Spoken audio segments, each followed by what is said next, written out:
Bienvenue dans notre analyse du modèle d'affaires de Bixi Montréal, un symbole de mobilité durable et d'innovation urbaine, une innovation née à Montréal, devenue un modèle international. Mais qu'est-ce que Bixi? C'est un service de vélo en libre service à Montréal depuis 2009. Le réseau est opéré par Bixi Montréal, une OBNL depuis 2014, qui gère aujourd'hui plus de 12 000 vélos et près de 1000 stations. Bixi a été le premier service de vélo en libre service en Amérique du Nord et classé 19e parmi les 50 meilleures inventions de 2008 par Time. L'idée de Bixi voit le jour en 2007-2008, avant d'être officiellement lancée à Montréal en 2009. Puis en 2010, la ville crée PBSC, une filiale commerciale de la SVLS, Stationnement de Montréal, avec un objectif de commercialiser la technologie Bixi à l'international, notamment à Toronto, Ottawa, Londres et New York. Au départ, le modèle d'affaires de Bixi repose sur une clientèle ciblée, les citadins et navetteurs urbains de Montréal, les usagers occasionnels et certaines institutions publiques. La relation client est principalement en libre service, les utilisateurs empruntent un vélo sans contact humain, avec un support en ligne et un centre d'appel. Les partenaires clés du modèle sont la ville de Montréal, De Vinci Cycle pour la fabrication de vélos, 8D Technologies et Stationnement de Montréal. Les canaux de distribution reposent sur des bornes solaires avec paiement par carte et un site web pour les abonnements. Mais dès 2011, une crise interne éclate entre Bixi et 8D Technologies, le fournisseur du système informatique. La direction de Bixi souhaite développer son propre logiciel pour ne plus dépendre de 8D. Cependant, cette décision se révèle être une erreur stratégique. Pendant ce temps, l'entreprise s'endette, accumulant près de 37 millions de dollars de dettes. Pour éviter la faillite, la ville de Montréal intervient en aidant à 108 millions de dollars. Malgré cela, en 2012, Bixi poursuit son expansion internationale, mais son endettement continue de croître.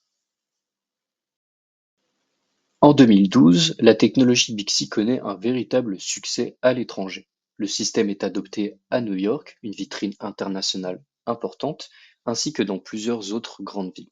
Ce développement rapide démontre la qualité et l'efficacité de la technologie montréalaise, mais il a aussi un prix. Les coûts d'expansion explosent et Bixi devient fortement dépendant des ventes internationales pour équilibrer ses finances. Malgré le prêt municipal de 108 millions de dollars accordé en 2011, la société de vélos en libre service s'enfonce dans les dettes et devient insolvable. En 2014, la situation devient intenable. La SVLS accumule une dette de 53,6 millions de dollars et déclare faillite. Pour préserver le service à Montréal, la ville décide de racheter les actifs locaux de la société pour 11,9 millions de dollars. C'est à ce moment que naît officiellement Bixi Montréal, tel qu'on le connaît aujourd'hui.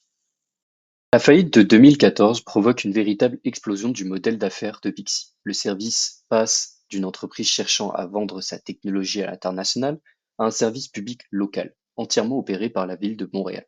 Ce changement marque une rupture majeure. Il permet de stabiliser les finances, de maintenir le service pour les citoyens et de recentrer les efforts sur la ville de Montréal. C'est à ce moment qu'entre en scène un entrepreneur et investisseur québécois bien connu, Alexandre Taillefer. Taillefer voit dans la faillite de PBSC non pas un échec, mais un potentiel inexploité.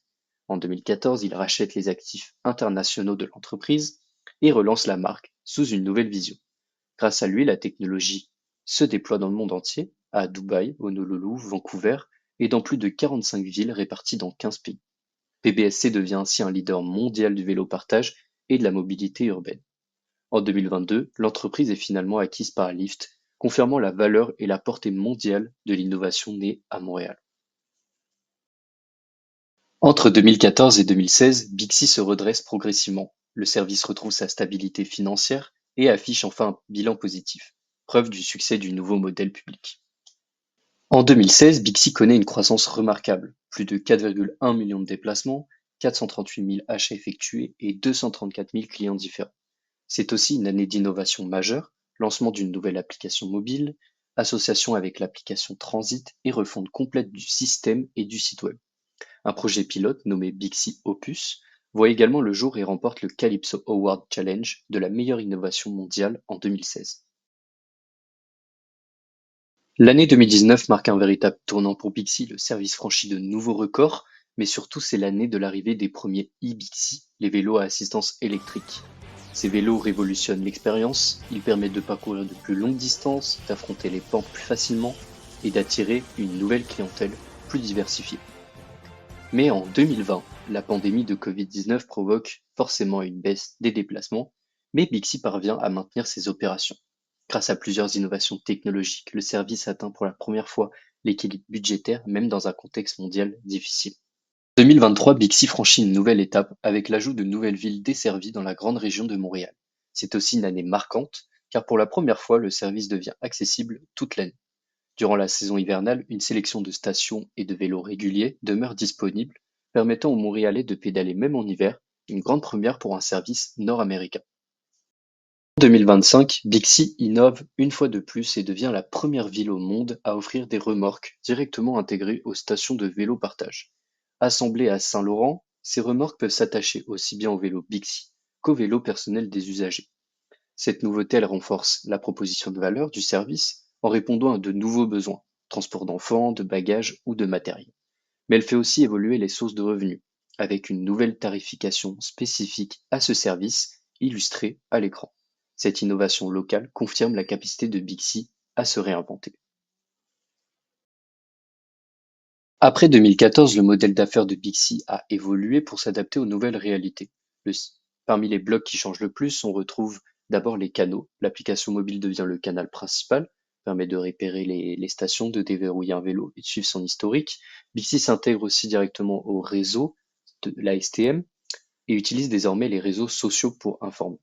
La relation client évolue également. Chaque utilisateur dispose maintenant d'un espace personnel dans l'application, d'un programme de fidélité, ainsi que des notifications et d'un support en temps réel. Les partenaires clés changent eux aussi. Le modèle devient plus local et intégré, la STM pour la mobilité, Hydro-Québec pour l'énergie et la recharge des vélos électriques, et Outfront Media pour la publicité et les revenus d'affichage.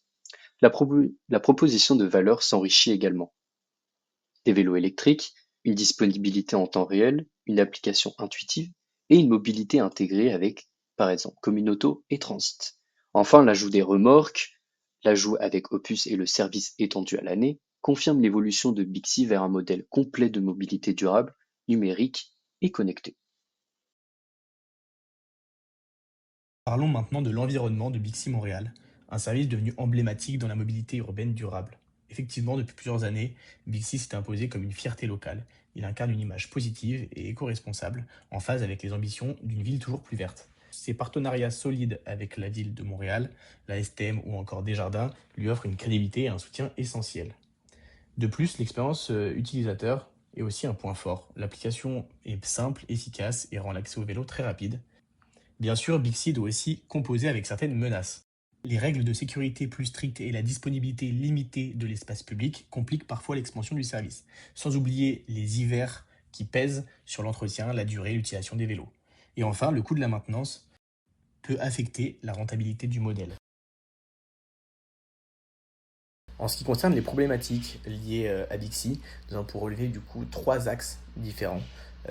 Premièrement, la saisonnalité, ensuite la logistique et pour terminer la fidélisation client, qui sont les trois points faibles, on va dire, du business model actuel de Bixi.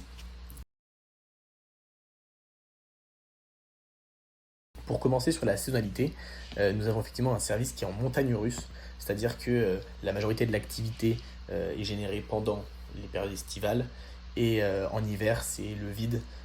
Beaucoup d'utilisateurs n'utilisent plus Bixi, ils se déplacent autrement et donc on peut le voir dans les chiffres.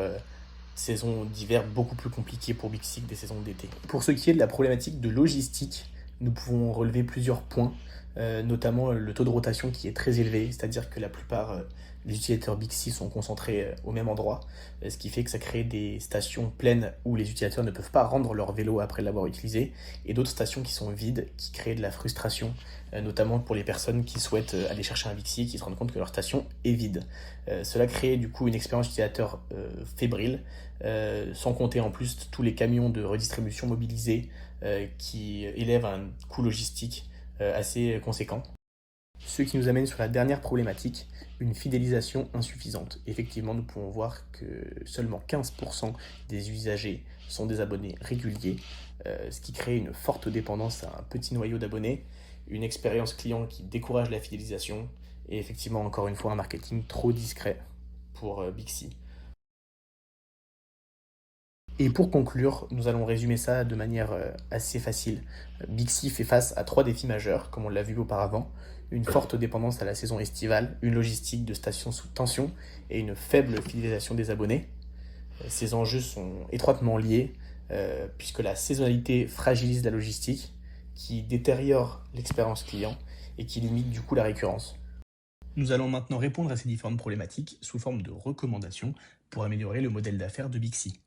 Nous souhaitions démarrer par des recommandations qui concernent la dépendance saisonnière, comme par exemple la participation à des événements saisonniers, comme Igloo Fest par exemple, faire des campagnes marketing ciblées avec des ambassadeurs locaux ou proposer des rabais exclusifs, des concours ou encore des campagnes Bixi Moment pour créer une réelle communauté et améliorer la fidélité des clients. Ce qui nous amène à nos secondes recommandations qui concernent la logistique. Nous avons pensé à une intégration de l'IA prévisionnelle, ce qui permettrait d'anticiper les déplacements, de savoir quand est-ce qu'une station sera vide ou pas. Ce qui rejoint le second point sur l'application personnalisée, on le verra ensuite, mais qui permettrait du coup d'intégrer cette IA prévisionnelle et d'avoir plus d'informations sur la disponibilité des vélos ou pas. Un système de classement hebdomadaire pourrait aussi être intéressant pour l'aspect logistique, ce qui permettrait d'inciter les utilisateurs à ramener les vélos dans des stations vides pour gagner des points et ensuite potentiellement gagner des cadeaux, ce genre de choses-là. Ça pourrait fortement améliorer la logistique. Et ajouter un côté gamification qui peut être bon pour le marketing également. Voici un exemple de ce que le côté personnalisé de l'application pourrait amener. On pourrait mettre une station Bixi en favori, par exemple, pour avoir les notifications à chaque fois qu'il y a un changement sur la station. Et nous pourrons potentiellement réserver des vélos à l'avance, ce genre de choses-là qui pourraient être intégrées directement au service premium de Bixi. Nous allons terminer sur les dernières recommandations qui concernent la fidélité. Effectivement, Bixi propose uniquement un abonnement mensuel et un abonnement saisonnier d'été. Pas d'autres abonnements existent pour le moment.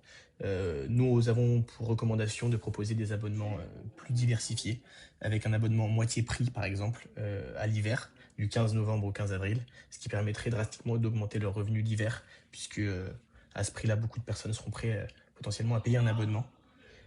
Proposer un abonnement annuel moins cher avec engagement, ce qui permettrait d'avoir des abonnés toute l'année, et proposer un abonnement étudiant et senior à des tarifs différents, histoire d'augmenter la diversité des offres et de pouvoir toucher le maximum de personnes par rapport aux abonnements premium.